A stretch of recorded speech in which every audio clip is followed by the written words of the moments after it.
प्यारे बच्चों नमस्कार। LGR स्टडी पैरामेडिकल में आप सभी साथियों का स्वागत है।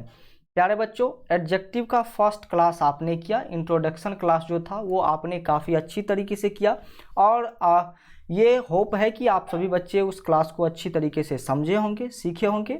और आज जो है दूसरी क्लास आप लोग करेंगे एडजेक्टिव का, जिसमें आज हम सबसे पहले बात करने वाले हैं adjective versus determiner. Adjective versus determiner के बारे में बात करेंगे, लेकिन इससे पहले थोड़ी हम आपको एक और भी जानकारी दे देते हैं। एडजेक्टिव का क्लास काफ़ी जो है क्लोज क्लास था, तो कल के क्लास को यदि हम रिवीजन करते चलते हैं 1 मिनट में उसके रिवीजन को हम कंप्लीट करेंगे और इसके बाद आज की चीज़ों को देखते, सीखते और समझते चलेंगे। तो कल हमने पढ़ा था एडजेक्टिव के बारे में, एडजेक्टिव क्या है और इसके सारी डिफिनेशन को हमने देखा था। उसके बाद हमने यहाँ पर देखा था कि कैसे हमें आइडेंटिफाई करना है एडजेक्टिव को। तो एडजेक्टिव के पहले या तो डिटरमिनर्स या फिर क्या कहते हैं आर्टिकल होगा, ये सारी चीज़ें हमने आपको बताया था। उसके बाद ये सारे जो है डिफिनिट जो है क्या कहते हैं एडजेक्टिव थे। उसके बाद पोजीशन ऑफ एडजेक्टिव जो कि एट्रीब्यूटिव और प्रिडिक्टिव के रूप में हम आपको पढ़ाए थे। और एट्रीब्यूटिव एडजेक्टिव जो है क्या होता है भाई साहब, ये नाउन से पहले आता है, यानी कि नाउन के आगे आता है। ये बातें भी आपको ध्यान में रहनी चाहिए। और प्रिडिक्टिव एडजेक्टिव जो है ये नाउन लिंकिंग वर्ब के बाद आता है और नाउन के बाद इसमें नाउन नहीं होता है, नाउन एक ही होता है जो कि सब्जेक्ट का रूप रहता है। तो यहाँ पर लिंकिंग वर्ब के बाद एडजेक्टिव आता है और इससे पहले लिंकिंग वर्ब और नाउन रहता है। तो ये सारी चीज़ें आपने कल कंप्लीट किया था। उसके बाद आगे जो आपको हमने बताया था ये कंप्लीट वाली क्लास है।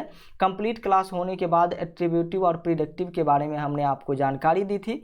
तो आज के क्लास में अब हम चर्चा क्या करने वाले हैं, आज के क्लास में जो चर्चा होगी ये चर्चा काफ़ी महत्वपूर्ण होगी और ये चर्चा होगी कि कल आपको कन्फ्यूजन ज़रूर होगा। कल के क्लास को उतना क्लोज हमने किया, लेकिन फिर भी ये कन्फ्यूजन ज़रूर होगा आपके मन में कि एडजेक्टिव और डिटरमिनर्स को बार बार क्यों इस क्लास में रिपीट किया जा रहा है। तो देखिए एडजेक्टिव और डिटरमिनर्स का काम क्या क्या है, सबसे पहले ये जानिए। एडजेक्टिव वर्सेज डिटरमिनर हमने लिख दिया है। तो देखिए एडजेक्टिव का काम है एक्स्ट्रा डिटेल ऐड करना, ये तो आप जानते हैं। और डिटरमिनर का काम है नाउन से पहले आकर के, क्या नाउन से पहले आकर के नाउन को स्पेसिफाई करना, यानी कि स्पेशल बनाना। नाउन को स्पेशल बनाना किसका काम है, डिटरमिनर का काम है। और एडजेक्टिव का काम तो आप कल जान ही चुके होंगे।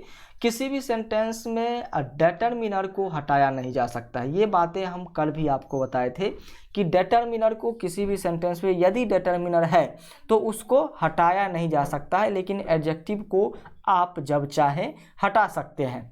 तो यही सारी चीज़ें आज फिर से होने वाली है, लेकिन काफ़ी डिटेल्स में आज होगी, जिससे आपको अच्छी तरीके से समझ में आया होगा। सिर्फ हम कल कह दिए थे कि डिटरमिनर यदि सेंटेंस में है तो उसको हटाया नहीं जा सकता है, लेकिन कैसे नहीं हटाया जा सकता है ये तो कल हमने नहीं बताया था। तो देखिए जैसे एक सेंटेंस हमने यहाँ पर लिखा है और इस सेंटेंस में क्या लिखा गया है, इस सेंटेंस में लिखा गया है आई हैव माई बुक। क्या लिखा है, आई हैव माई बुक, मेरे पास एक बुक है या फिर मुझे एक बुक है। तो यहाँ पर हम सीधे तौर पर यदि लिख देते हैं I have book, I have book, तो यहाँ पर क्या हुआ, डिटरमिनर हट गया कि नहीं हट गया। डिटरमिनर को आप जैसे ही हटाएंगे ये सेंटेंस का कोई मायने नहीं रहेगा, माय लगाना जरूरी है। आई हैव बुक सीधे आप कह देंगे तो इसका मतलब क्या है, आपके पास कितना बुक है या फिर कौन सा बुक है या फिर कैसा बुक है ये तो नहीं पता चल सकेगा। तो यहाँ पर बिल्कुल करेक्ट आंसर, आप यदि किसी बुक को कहते हैं कि ये मेरा बुक है, आई हैव माई बुक होगा।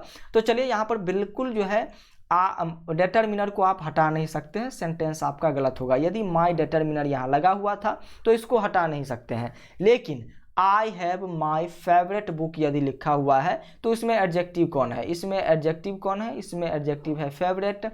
नाउन कौन सा है, नाउन कौन सा है, नाउन यहाँ पर बुक है। माई क्या है, माई जो है डिटरमिनर है। और हमने आपको यहाँ पर बता दिया है कि किसी भी सेंटेंस में डिटरमिनर को हटाया नहीं जा सकता। दूसरी बात, डिटरमिनर जो है नाउन के पहले आता है। तो यहाँ पर देख लीजिए नाउन के पहले यहाँ पर जो है नाउन है और इससे पहले जो है डिटरमिनर है या फिर नहीं, डिटरमिनर है या फिर नहीं। तो यही सारी बातें हैं, नाउन के पहले डिटरमिनर आएगा और डिटरमिनर यदि सेंटेंस में है तो किसी की हिम्मत नहीं है कि डिटरमिनर को हटा दे। हाँ, एडजेक्टिव को आप हटा सकते हैं, यहाँ पर जो है आई हैव माई बुक सीधे लिख सकते हैं, लेकिन इसी को स्पेसिफाई करना है या फिर इसमें एक्स्ट्रा डिटेल ऐड करना है इस नाउन में, तब जाकर के आप डिटर्मिनर लगा देते हैं फेवरेट। फेवरेट का मतलब क्या होता है आप जानते हैं, जिसको आप अधिक लाइक करते हैं। चलिए आगे बढ़िए, आगे की चीज़ों को आप जानने की कोशिश कीजिए। अगला जो आपका प्रोसेस है ये है कि एडजेक्टिव जो है एक वर्ड भी हो सकता है। क्या? एडजेक्टिव एक वर्ड भी हो सकता है, एडजेक्टिव एक फ्रेज भी हो सकता है, एडजेक्टिव एक क्लॉज भी हो सकता है। क्या? एडजेक्टिव एक वर्ड भी हो सकता है, एडजेक्टिव एक फ्रेज भी हो सकता है और एडजेक्टिव एक क्लॉज भी हो सकता है। कैसे होगा? कैसे होगा क्लॉज और कैसे होगा वर्ड और कैसे होगा फ्रेज? चलिए यहाँ पर चर्चा कर लेते हैं। देखिए 3 सेंटेंस हमने लिखे हैं और तीनों में जो है ये तीनों वर्ड है। तो यहाँ पर सबसे पहले हम वर्ड की चर्चा कर लेते हैं।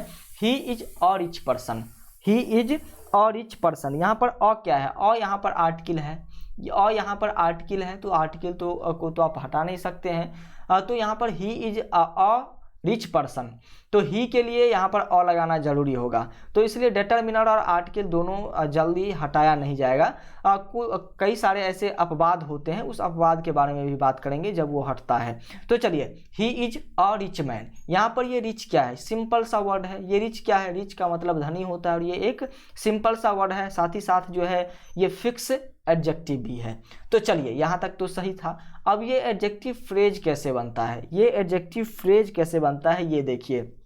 I have a chair, I have a chair, मेरे पास क्या है? कुर्सी है, एक कुर्सी है। Made of would, made of would, ये तीनों सेंटेंस एक बार में ही यूज किया गया है कि ये लकड़ी का बना हुआ है, जो कि लकड़ी का बना हुआ है। तो यहाँ तक तो सही था। आई हैव अ चेयर, इसमें तो ये चेयर क्या है? ये तो एक वर्ड है, लेकिन ये वर्ड है सिर्फ और नाउन है।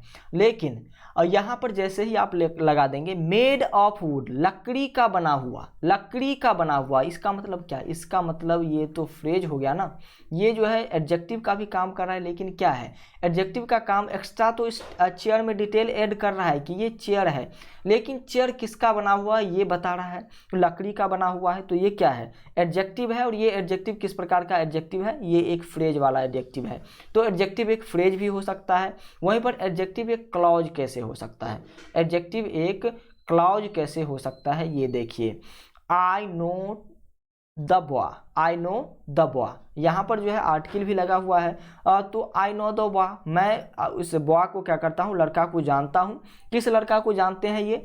हु केम यस्टरडे, यहाँ पर एक ही बार में ये बोलना होगा, जो कल आया था। हम ये ऐसा थोड़ी ना कह देंगे कि जो आया था, फिर गड़बड़ा जाएगा। तो जो कल आया था, यानी कि सारी बातें एक बार में समेटनी है, तो ये क्लॉज हो जाएगा। क्या हो जाएगा? यहाँ पर क्या हो जाएगा? यहाँ पर जो है बिल्कुल जो है हु केम यस्टरडे, ये एक क्लॉज है। ये क्या है? ये एक क्लॉज है। इसको हम कहेंगे एडजेक्टिव क्लॉज। इसको क्या कहेंगे? एडजेक्टिव क्लॉज कहेंगे। और इसको क्या कहेंगे? इसको कहेंगे adjective phrase, adjective PHARASE phrase कहेंगे। और ये तो सीधा तौर पर एडजेक्टिव है। तो आप समझ गए कि एडजेक्टिव क्या हो सकता है। कभी कभी एडजेक्टिव एक फ्रेज और एक क्लॉज भी हो सकता है, और कभी कभी एक वर्ड भी एडजेक्टिव हो सकता है। तो यहाँ पर ये सारी चीज़ें आपको समझ में आई। अभी तक आज भी इंट्रोडक्शन क्लास ही चलेगा, कल से जो है आपका टाइप्स ऑफ एडजेक्टिव चलेगा। तो इतना बात आप ध्यान रखिएगा। आगे बढ़िए, आगे के कंसेप्ट को देखिए। अगला कंसेप्ट में एक और बात हम आपको बताने जा रहे हैं। बिल्कुल कोई फॉर्मूला लगानी नहीं है। फॉर्मूला में आप क्यों चक्कर में जाएंगे? फॉर्मूला एक तो आप सभी की अवस्था हुई, उतना याद नहीं कर पाते हैं, जितना मेहनत करते हैं हम भी जानते हैं। तो चलिए यहाँ पर जो है word called an adjective, word जो है एडजेक्टिव कहलाता है। ये तो आपने अभी देखा है कि वर्ड जो है एडजेक्टिव होता है। तो ये सिंपल सी बातें हैं। सर आप कहेंगे कि सर बार बार क्या बकवास किए जा रहे हैं? जी बिल्कुल, ये बकवास नहीं, ये बिंदास वाली बातें हैं। ये वर्ड जो है कॉल्ड एन एडजेक्टिव, ये तो वर्ड तो एडजेक्टिव कहा जाता है, लेकिन देखिए वर्ड में भी कई प्रकार के वर्ड होते हैं। एक वर्ड जो है नाउन होता है, एक जो है वर्ड जो होता है वो वर्ब का थर्ड फॉर्म वाला वर्ड होता है, और एक जो है जी बिल्कुल यहाँ पर वर्ब ING वाला होता है, और एक जो है वर्ब का थर्ड फॉर्म होता है। तो चलिए यहाँ पर बिल्कुल आप सभी बच्चों को अब हम बताने जा रहे हैं कि जो है कौन कौन सा जो है यहाँ पर क्या कहते हैं वर्ड जो है एडजेक्टिव हो सकता है। सबसे पहले तो नाउन को देखिए, उसके बाद वर्ब प्लस आईएनजी और यहाँ पर वर्ब 3, ये सभी क्या है, ये सभी भी एडजेक्टिव हो सकते हैं। ये सभी एडजेक्टिव इस टाइप से भी हो सकते हैं, जब नाउन अपने रूप में रहेगा, वर्ड जब नाउन के रूप में रहेगा तब भी एडजेक्टिव होगा, आईएनजी के रूप में जाएगा फिर भी एडजेक्टिव होगा, और वर्ब 3 के रूप में जाएगा फिर भी एडजेक्टिव होगा। कैसे कैसे होगा आइए देखते हैं। लेकिन आप याद रखिएगा ये दो जो आप देख रहे हैं वर्ब प्लस आईएनजी और वर्ब 3, ये दोनों जब एडजेक्टिव बनते हैं तो एडजेक्टिव का जब काम करते हैं ये, तो इसको कहा जाता है पार्टिसिपल। क्या कहा जाता है, इसको पार्टिसिपल के नाम से जानते हैं। जब ये दोनों वर्ब आईएनजी और वर्ब 3 ये दो जब काम करते हैं एडजेक्टिव के रूप में, तब इसको पार्टिसिपल के नाम से जानते हैं। आइए एग्जाम्पल को देखते हैं। आप यदि एग्जाम्पल को देखेंगे तब तो अच्छी तरीके से समझ ही जाएंगे। आइए एग्जाम्पल में क्या लिखा हुआ है, I know an intelligent student. I know an intelligent student. Intelligent क्या है, इंटेलिजेंट सर आप कहेंगे कि सर ये तो एडजेक्टिव है। उसके बाद स्टूडेंट क्या है, स्टूडेंट क्या है, स्टूडेंट नाउन है। स्टूडेंट क्या है, नाउन है। तो यहाँ पर ये क्या हो जाएगा भाई साहब, ये सिंपल सा जो है एक जो है एडजेक्टिव हो गया इंटेलिजेंट। तो यहाँ पर यदि हम बात करते हैं तो ये तो सिंपल सेंटेंस हो गया, ये सिंपल सेंटेंस हो गया। आई नो एन इंटेलिजेंट, मैं एक इंटेलिजेंट स्टूडेंट को जानता हूँ, तो ये तो सिंपल सेंटेंस है। अब इसी सेंटेंस को आगे बढ़ाते हैं और आगे की चीज़ों को आप यदि देखना चाहते हैं तो देखिए, अगर ये सेंटेंस रहे I have a broken chair, I have a broken chair. अब आपको इसमें यदि चूज करना है एग्जाम में कि इसमें एडजेक्टिव कौन है, तब तो आप फंसेंगे ना, बकवास नहीं थी। ब्रोकन को आप कहेंगे कि ये वर्ब का क्या है भाई साहब, वर्ब का तीसरा रूप है। तो यहाँ पर जो है यदि हम बात करते हैं ब्रोकन, तो चलिए यहाँ पर जो है यहाँ पर ब्रोकन जो है वर्ब 3 है। तो अब आप कहेंगे कि सर ये तो वर्ब है, तो हम इसको कैसे एडजेक्टिव बना सकते हैं, इसमें तो एडजेक्टिव है ही नहीं। तो अब आप मारेंगे नन ऑफ दीज में, जहाँ पर जाकर के आप खाई में गिरेंगे। तो इसलिए हम कह रहे हैं कि यहाँ पर आपको अच्छी तरीके से समझनी है कि कौन कौन सा ऐसा वर्ड है जो एडजेक्टिव हो सकता है। नाउन तो बिल्कुल एडजेक्टिव हो जाता है, लेकिन यहाँ पर ये ब्रोकन चेयर ये कैसे एडजेक्टिव हो गया, ये कैसे एडजेक्टिव हो गया। तो आई हैव अ चेयर ये तो बिल्कुल सिंपल हो गया, ये तो नाउन है। और ये क्या है भाई साहब, ये यहाँ पर एडजेक्टिव बन रहा है, ये यहाँ पर एडजेक्टिव बन रहा है। और ये वर्ब का थर्ड फॉर्म है, वर्ब का थर्ड फॉर्म है जो कि एडजेक्टिव बन रहा है। तो अब आप कहेंगे कि सर ये तो वर्ब का थर्ड फॉर्म है, ये तो एडजेक्टिव हो नहीं सकता है। तो ऐसी सिचुएशन में ये एडजेक्टिव होगा, क्योंकि नाउन से पहले एडजेक्टिव आता है और यहाँ पर नाउन के आसपास से एडजेक्टिव हमेशा रहेगा। और इस ये जो आर्टिकल और डिटरमिनर है इसके बाद इन दोनों के बीच में एडजेक्टिव होता है। तो इस टाइम आपको इसी तरीके से पहचानना होगा। हमने आपको फॉर्मूला बताया था, डिटरमिनर्स रहेगा या फिर आर्टिकल्स रहेगा, और उसके बाद यहाँ पर जो है एडजेक्टिव रहेगा और उसके बाद नाउन रहेगा। तो इस दोनों के बीच में है क्या, कौन सा वर्ड है, ब्रोकन है। और ये ब्रोकन को तब आपको मानना होगा एडजेक्टिव। तो यहाँ पर ये एडजेक्टिव इस तरीके से होगा। चलिए आगे बढ़िए, अगले सेंटेंस को देखिए। अगले सेंटेंस में कैसे आप एडजेक्टिव को पहचानिएगा ये देखने की कोशिश कीजिए। अगर आपके एग्जाम में रहे I have written an interesting story, फिर भी आप एडजेक्टिव नहीं खोज पाएंगे, फिर भी आप एडजेक्टिव आप नहीं खोज पाएंगे। आप कहेंगे क्या, आप क्या कहेंगे जल्द से जल्द बताइएगा एक बार, क्या कहेंगे आप सभी बच्चे, जल्द से जल्द बताइएगा। यहाँ पर जो है लिखा गया है I have written an interesting story, I have written an interesting story. तो यहाँ पर वर्ब प्लस आईएनजी लगा हुआ है, वर्ब प्लस आईएनजी लगा हुआ है। तो आप कहेंगे कि ये तो वर्ब का फॉर्म है। तो यहाँ पर यदि हम बात करते हैं तो यहाँ पर भी देख लीजिए, यहाँ पर आपको दिखा मिल जाएगा आर्टिकल, इस बगल आपको मिलेगा नाउन, इस बगल आपको मिलेगा नाउन, और बीच में जो ये सेंटेंस है ये कोई वर्ब नहीं है, ये एडजेक्टिव बन चुका है यहाँ पर। तो इसको हम एडजेक्टिव चूज करेंगे, नन ऑफ दीज नहीं चूज करना है, यही वाली चीज़ें आपको चूज करना है। यहाँ पर हम सीधे लिख सकते थे आई हैव रिटन एडजेक्ट, यहाँ पर इसको देखिए आप हटा भी सकते हैं, ऐसे भी लॉजिक लगा सकते हैं। I have a broken chair, तो यहाँ पर ब्रोकन को हटा भी देंगे फिर भी सेंटेंस सही रहेगा। इसका मतलब एडजेक्टिव को हटाया जाता है तो भी सेंटेंस सही रह रहा है। तो जिस सेंटेंस को हटाने से सेंटेंस गलत नहीं हो रहा है तो वो एडजेक्टिव है। यहाँ पर भी आप इंटरेस्टिंग को हटा सकते हैं और लिख सकते हैं I have a story, I have written a story. तो यहाँ पर क्या हो जाएगा, फिर भी जो है इसको हटा सकते हैं। तो किसको हटाया जा सकता है, एडजेक्टिव को हटाया जा सकता है। और इसमें से किस वर्ड को आप हटा सकते हैं, आप यहाँ तो ये नहीं लिख सकते हैं, स्टोरी को तो हटा नहीं सकते हैं, आप ये थोड़ी ना लिख सकते हैं कि I have written an interesting, तो कुछ बनेगा, सेंटेंस नहीं बनेगा। लेकिन इंटरेस्टिंग तो को हटा सकते हैं, फिर भी सेंटेंस आपका पूरा हो रहा है। तो यही तो एडजेक्टिव है, यही तो एडजेक्टिव का कमाल है। आगे बढ़िए, अगले नंबर सेंटेंस को देखिए, आई हैव अ गोल्ड रिंग। आप ये भी कह सकते थे, यहाँ पर गोल्ड को हटा सकते हैं कि नहीं? गोल्ड को आसानी से हटा सकते हैं, गोल्ड को आसानी से हटा सकते हैं और लिख सकते हैं आई हैव अ रिंग, मेरे पास एक अंगूठी है, तो कोई फर्क नहीं पड़ेगा। लेकिन इसमें एक्स्ट्रा डिटेल ऐड करनी है। और आप दूसरी बात देख रहे हैं कि इसके इस बगल आर्टिकल है और यहाँ पर नाउन है, और उस दोनों के बीच में क्या है? एक सेंटेंस है। तो ये सेंटेंस तो एडजेक्टिव होगा फॉर्मूला के अकॉर्डिंग। और वैसे भी इसको हटाने वाले सिचुएशन से भी आप जांच सकते हैं कि आई हैव अ रिंग भी कह सकते हैं। गोल्ड को हटाने से कोई फर्क नहीं पड़ने वाला है, तो जिसको हटाने से कोई फर्क नहीं पड़ रहा है वही एडजेक्टिव है। आप यदि यहाँ पर लिख देते हैं I have a gold, a gold, यहाँ पर बिल्कुल सेंटेंस गलत होगा। अब आप कहेंगे कि सर सही तो होगा सेंटेंस, कैसे सही होगा? नाउन आप जब पढ़े होंगे तो मटेरियल नाउन पढ़े होंगे, और मटेरियल नाउन के पहले जो है यहाँ पर ये अ लगता है क्या? नहीं लगता है। तो इसलिए यहाँ पर क्या हो जाएगा? ये सेंटेंस में भी एडजेक्टिव गोल्ड होगा, तो यहाँ पर भी नाउन क्या हो जाएगा? एक एडजेक्टिव बन रहा है। तो अब आप एडजेक्टिव पहचानने में दिक्कत नहीं करेंगे। अब जो आपके एग्जाम में एडजेक्टिव किसी तरीके से आएगा, आप आसानी से उस एडजेक्टिव को पहचान पाएंगे। अब आइए एक बार फिर से हम पोजीशन ऑफ एडजेक्टिव को देखते हैं और उसी चीज़ को रिवीजन करते हैं जो कल हमने प्रीडिक्टिव और एट्रीब्यूटिव के रूप में समझाया था। उसी चीज़ को आज रिवीजन करेंगे और फिर आज के क्लास को कंप्लीटली यहीं पर छोड़ेंगे। आज के क्लास को यहीं पर छोड़ेंगे। तो चलिए यहाँ पर देख लीजिए कॉन्सेप्ट क्या है। एडजेक्टिव पोजीशन, एडजेक्टिव का पोजीशन आपको बताना है। तो देखिए अकॉर्डिंग टू द मीनिंग और सेंटेंस जो है, मीनिंग और सेंटेंस के अकॉर्डिंग जो है एडजेक्टिव का सेंटेंस जो है पोजीशन जो है बदलते रहता है। ये तो आप जानते हैं, ये तो आप एट्रीब्यूटिव और प्रिडिक्टिव वाले सेंटेंस में ही समझ चुके हैं। तो एक बार आप सभी बच्चे शांत हो जाइए, चिल होकर के इस क्लास को करने की कोशिश कीजिए, ताकि अच्छी तरीके से जो है आपके माइंड में ये कंजर्व हो सके। तो चलिए यहाँ पर जो है हाँ बिल्कुल जो है आप सभी बच्चे बिल्कुल इसी तरीके से क्लास को करेंगे तो अच्छी बातें होगी। तो यहाँ पर देख लीजिए, यहाँ पर हम बात क्या कर रहे थे? यहाँ पर हम बात कर रहे थे एडजेक्टिव के पोजीशन के बारे में। तो एडजेक्टिव का पोजीशन किसके अकॉर्डिंग होगा? ये जो हो जाएगा मीनिंग और सेंटेंस के अकॉर्डिंग। मीनिंग और सेंटेंस के अकॉर्डिंग, जैसे कि he is a rich person, ये सेंटेंस क्या है? बिल्कुल करेक्ट है। क्या है? He is a rich person बिल्कुल करेक्ट है कि नहीं? बिल्कुल करेक्ट है या फिर नहीं, ये बता दीजिए आप सभी बच्चे। He is a rich person बिल्कुल करेक्ट है या फिर नहीं?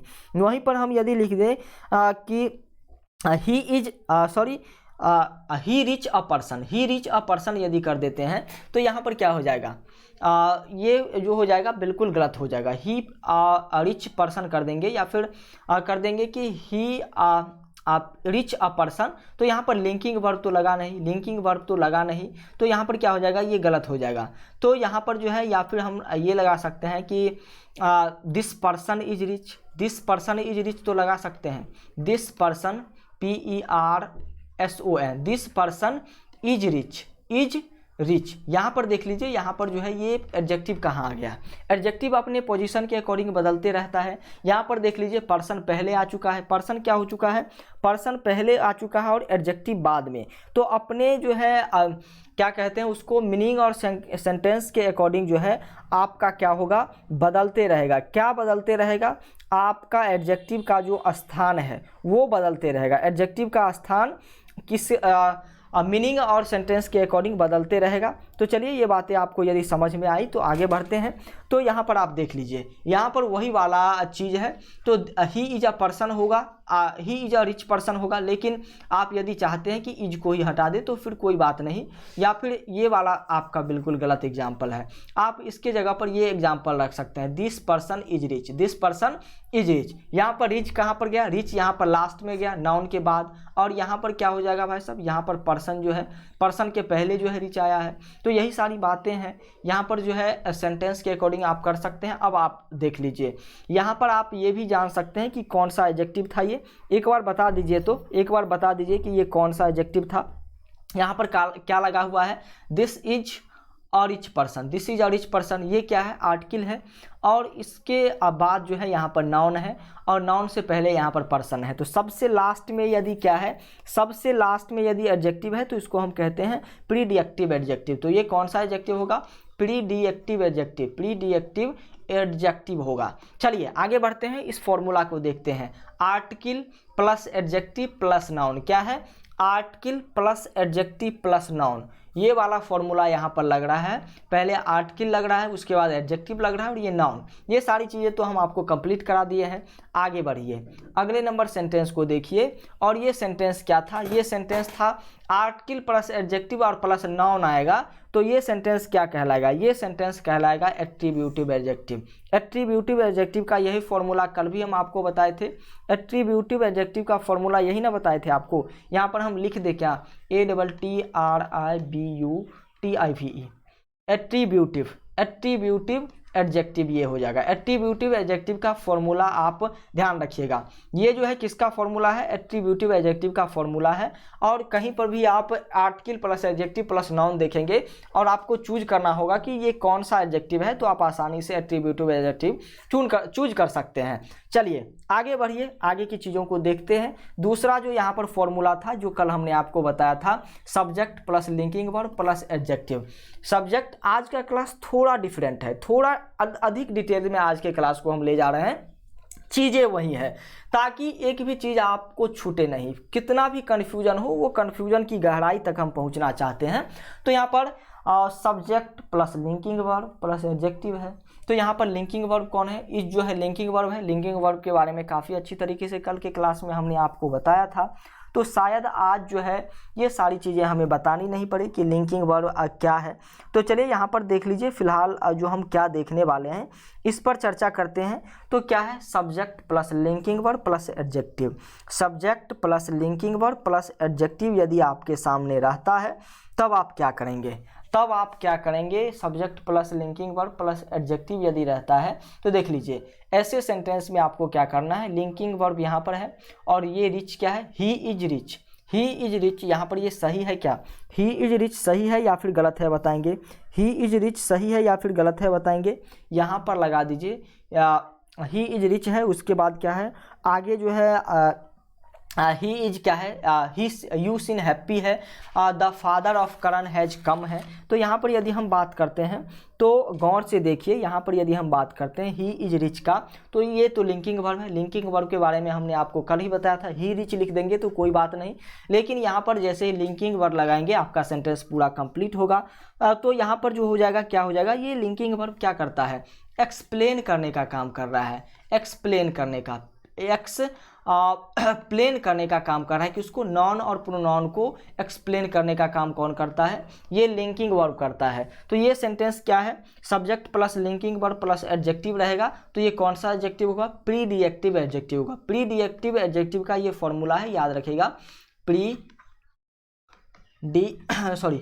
एक second रुकिएगा।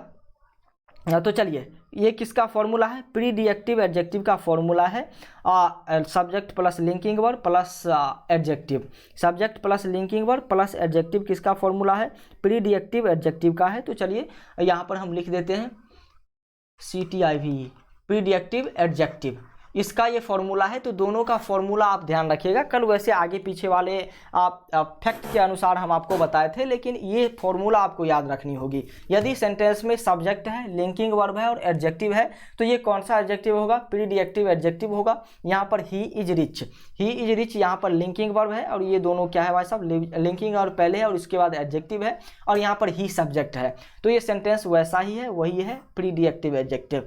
You seem happy, you क्या है, सब्जेक्ट है, सीन यहाँ पर क्या है, सीन यहाँ पर लिंकिंग वर्ब का काम करेगा, लिंकिंग वर्ब का काम सीन करेगा, और हैप्पी तो एडजेक्टिव है ही। तो यहाँ पर ये सीन लिंकिंग वर्ब का काम कर रहा है, तो सब्जेक्ट है पहले, उसके बाद लिंकिंग वर्ब और एडजेक्टिव है। तो ये कौन सा एडजेक्टिव होगा, प्रीडिएक्टिव एडजेक्टिव होगा। The father of Karan has come, of Karan क्या हो जाएगा यहाँ पर, द फादर हैज कम ये भी कह सकते थे आप, लेकिन यहाँ पर द फादर ऑफ करण, तो ये किसको कर रहा है भाई साहब, ये जो है एक लिंकिंग वर्ब है। अब आप कहेंगे सर ये लिंकिंग वर्ब कैसे है, फादर ऑफ करण जो है ये लिंकिंग वर्ब नहीं है, ये एडजेक्टिव फ्रेज है। याद रखिएगा, अभी अभी हमने आपको पढ़ाया है एडजेक्टिव फ्रेज।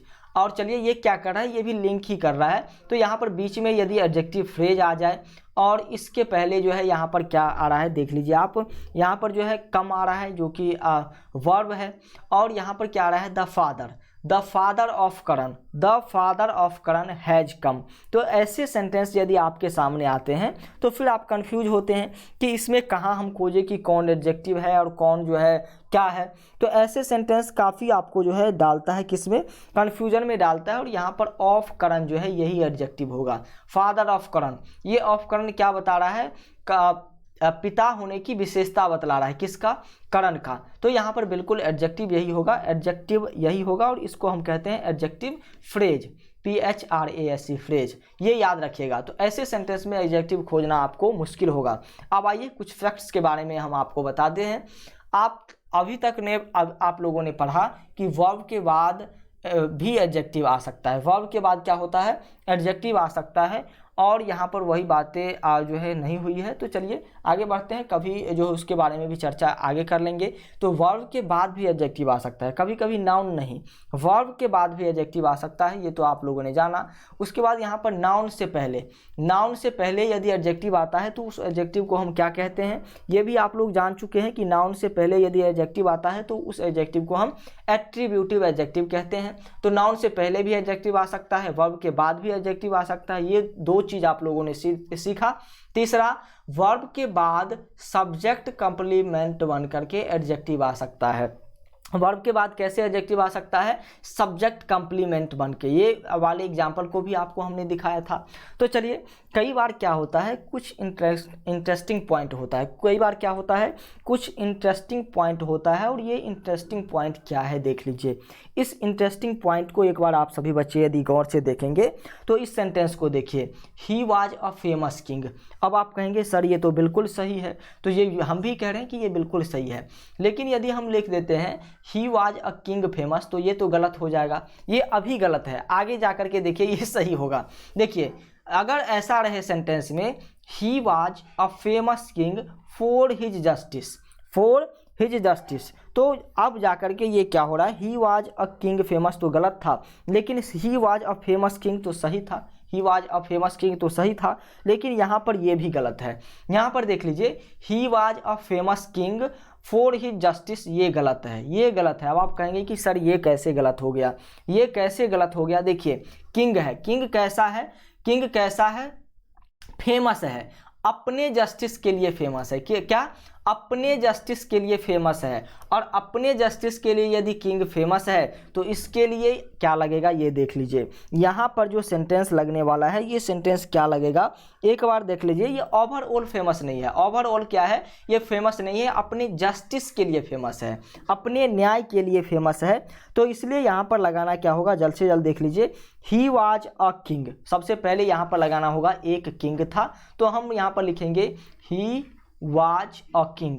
ही, ऐसे सब्जेक्ट को देख लीजिए, ऐसे सब्जेक्ट में आप मिस करेंगे, he was a king famous. अब यहाँ पर फेमस जाकर के सही हो रहा है, famous for his justice, for his justice. अब आप कहेंगे कि सर फिर तो वही बातें लिख दी, फॉर हिज जस्टिस। यहाँ पर आप देखेंगे यदि तो क्या हमने लिखा, ही वाज अ किंग, सबसे पहले हमने यहाँ पर किंग को लाया, किंग यहाँ पर था, ही वाज अ किंग, एक किंग था जो क्या था, फेमस था, he was a king famous for his justice, किसके लिए फेमस था, अपने जस्टिस के लिए फेमस था। अब जाकर के ये सेंटेंस सही हुआ है। तो ऐसे इंटरेस्टिंग पॉइंट आएंगे, ऐसे इंटरेस्टिंग पॉइंट भी आपके एग्जाम में आ सकते हैं। वैसे ये हाई लेवल का क्वेश्चन है, लेकिन कर लीजिए, नॉलेज कोई बेकार नहीं जाता है। तो यहाँ पर क्या हो जाएगा, he was a famous king for his justice बिल्कुल गलत होगा, क्योंकि ये ओवरऑल फेमस नहीं है, और इसलिए पहले हमें लिखना होगा कि एक राजा था। तो सबसे पहले लिखेंगे ही वाज अ किंग, उसके बाद लिखेंगे फेमस, क्या था, एक राजा था जो फेमस था, किसके लिए फेमस था, फॉर हिज जस्टिस के लिए। ऐसे ही कुछ और भी इंटरेस्टिंग पॉइंट है जिसको आप नोट कर सकते हैं। इसमें आपको दिख रहा होगा, you should write an application to the concerned officer. Concerned officer का मतलब क्या होता है? कंसर्न्ड ऑफिसर का मतलब होता है जो जिम्मेवार ऑफिसर है, जो जिम्मेवार ऑफिसर है उसको हम कहते हैं कंसर्न्ड ऑफिसर। और ये कंसर्न्ड ऑफिसर जो है किसके लिए जिम्मेवार है? यहाँ पर देखिए, you should write an application. आपको क्या करनी चाहिए? एक एप्लीकेशन लिखनी चाहिए टू द कंसर्न्ड ऑफिसर। आप किसी भी जिम्मेवार ऑफिसर को तो नहीं ना लिख सकते हैं, किसी भी जिम्मेवार ऑफिसर को आप लिख सकते हैं क्या? जो आपके काम के लिए जिम्मेवार होगा उसी को आप क्या करेंगे? एप्लीकेशन लिखेंगे। और आप सीधे जो किसी जिम्मेवार ऑफिसर को पत्र लिख देंगे और उसके ऑफिस में जा करके डाल देंगे तो फिर आपकी काम तो होती रह जाएगी। तो इसलिए यहाँ पर जो है इस सेंटेंस को भी आप गलत कह सकते हैं। You should write an application to the concerned officer. वैसे लगता है सही है लेकिन ये गलत है। यहाँ पर होगा you should write an application to the officer. किसको? To the officer. किस ऑफिसर को लिखना है? कंसर्न्ड फॉर इट, जो इसके लिए जिम्मेवार है। किसके लिए? आपके काम के लिए जो जिम्मेवार है उस ऑफिसर को लिखना है। ऑफिसर सभी जिम्मेवार होते हैं, तो आपको किसी को नहीं लिखनी है। तो इसके लिए आपको इस सेंटेंस में जो है पहले किसको लाना होगा? पहले यहाँ पर लाना होगा इस ऑफिसर को खींच करके, और इस नाउन को खींच करके आगे लाइए। तो चलिए, you should write an application to the officer concerned, यानी कि एडजेक्टिव इस नाउन के बाद आएगा फॉर इट। तो अब जाकर के ये सेंटेंस, तो ये 3-4 सेंटेंस जो हमने आपको बताया, इस सेंटेंस को आप नोट कर सकते हैं। ऐसा सेंटेंस बिल्कुल जो है फिक्स सेंटेंस है, तो कभी कभी ये सेंटेंस आते रहते हैं। तो चलिए, आज का क्लास यहीं पर ख़त्म होता है। अगले क्लास में हम पढ़ेंगे टाइप्स ऑफ एडजेक्टिव, और वहाँ पर और भी डिटेल्स में सभी एडजेक्टिव के टाइप्स को जानेंगे। आज के क्लास को अच्छी तरीके से आप लोगों ने अटेंड किया, काफ़ी अच्छी बातें हैं। और आप और भी बेहतर तैयारी करना चाहते हैं तो हमारे पेड कोर्स को ज्वाइन कर सकते हैं। इस पेड कोर्स की विशेषताएं क्या है, इस पेड कोर्स की विशेषताएं क्या है, ये भी आप सभी बच्चे एक बार देखने की कोशिश कीजिए। इस पेड कोर्स की विशेषताएं क्या है? इस पेड कोर्स की विशेषताएं हैं कि आपको यहाँ पर सभी विषय का बेहतर तैयारी करने का मौका मिलेगा। चैप्टर वाइज क्लास आपकी होगी, थ्योरी की क्लास भी होगी और ऑब्जेक्टिव यानी कि क्वेश्चंस के क्लासेज भी आपकी होगी यहाँ पर। उसके बाद सभी विषय का पीडीएफ नोट्स भी आपको मिलेगा। प्रीवियस ईयर क्वेश्चन का भी प्रैक्टिस कराया जाएगा इस पेड कोर्स में। मॉडल पेपर का भी प्रैक्टिस कराया जाएगा। 7479823598 ये हमारा नंबर है। इस नंबर पर आप जैसे ही कॉल करेंगे आपको सारी जानकारी दी जाएगी इस कोर्स से संबंधित, या फिर आप व्हाट्सएप मैसेज भी कर सकते हैं।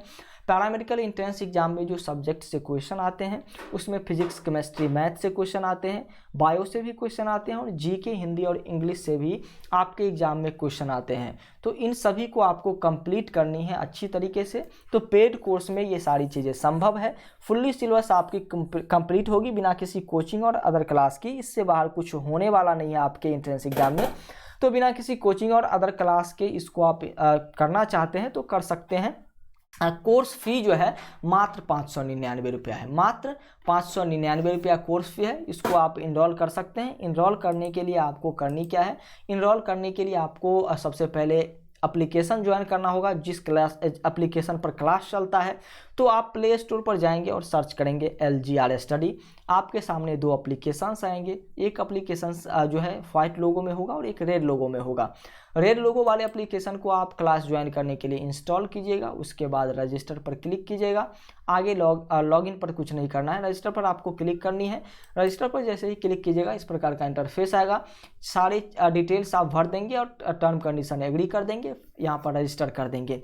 आपका रजिस्ट्रेशन इस एप्लीकेशन में हो जाएगा। उसके बाद कैटेगरी में आपको पैरामेडिकल सेलेक्ट करके सेव कर देनी है, यानी कि आप पैरामेडिकल के स्टूडेंट हैं। यहाँ तक कंफर्म हो गया पेड कोर्स पर। उसके बाद आप कंप्लीटली क्या कीजिएगा, यहाँ पर टाइप कीजिएगा। पेड कोर्स पर जैसे ही आप क्लिक कीजिएगा आपके सामने एप्लीकेशन होंगे, आपके सामने आइकन होंगे बाय नो के। बाय नो पर क्लिक करने के बाद नीचे में पे ऑनलाइन का ऑप्शन भी आपको दिखेगा। उस पर भी आप क्लिक कर लीजिएगा। आगे प्रोसेस होगा पेमेंट करने का, जिसमें आप के पास जो भी पेमेंट करने का सोर्स हो, pay letter, wallet, net banking, Google Pay, phone pay, Paytm या फिर कार्ड जो भी हो, UPI, उससे आप पेमेंट करके इस कोर्स को इनरोल कर सकते हैं। या फिर इस कोर्स को इनरोल करने के लिए डायरेक्टली इनरोल करवाना चाहते हैं तो इस QR कोड पर पेमेंट कर सकते हैं। फ़ोनपे, गूगल पे और पेटीएम नंबर है 7631244178। लालू कुमार के नाम से ये नंबर है।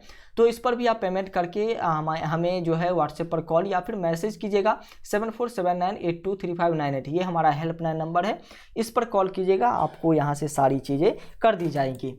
और आपकी तैयारी काफ़ी अच्छी हो चुकी है और आप यदि चाहते हैं कि VVI ऑब्जेक्टिव क्वेश्चन का PDF रिवीजन के लिए हमें मिल जाए, क्विक रिवीजन नोट्स मिल जाए, क्लास नोट्स मिल जाए, VVI सब्जेक्टिव क्वेश्चन का PDF मिल जाए, मॉडल पेपर का PDF मिल जाए और ऑनलाइन टेस्ट देने का मौका मिल जाए, ये सारी चीज़ें बिल्कुल फ्री में आप चाहते हैं तो हमारी इस व्हाइट लोगो वाले एप्लीकेशन को भी इंस्टॉल कर सकते हैं। तो ये आपके नीड के अकॉर्डिंग है कि आप किस एप्लीकेशन को इंस्टॉल करना चाहते हैं या फिर नहीं करना चाहते हैं, ये आप पर डिपेंड है। तो चलिए आज के लिए इतना ही रखते हैं। इसी तरीके से क्लास को एंजॉय करते रहिए और पढ़ते रहिए, अपने पेरेंट्स की विश्वास को आगे बढ़ाइए और अपनी हौसला की जो है आपका जो एक गोल है उस गोल को क्लियर करने पर हमेशा अपना ध्यान केंद्रित रखिए। तो आज के लिए इतना ही रखते हैं। LGR स्टडी में जुड़ने के लिए धन्यवाद। क्लास यदि अच्छा लगा तो एक बार लाइक कर दीजिएगा क्लास को, और LGR स्टडी पर नए हैं तो आप हमसे जुड़ सकते हैं। तो चलिए थैंक यू, मिलते हैं फिर नेक्स्ट क्लास में।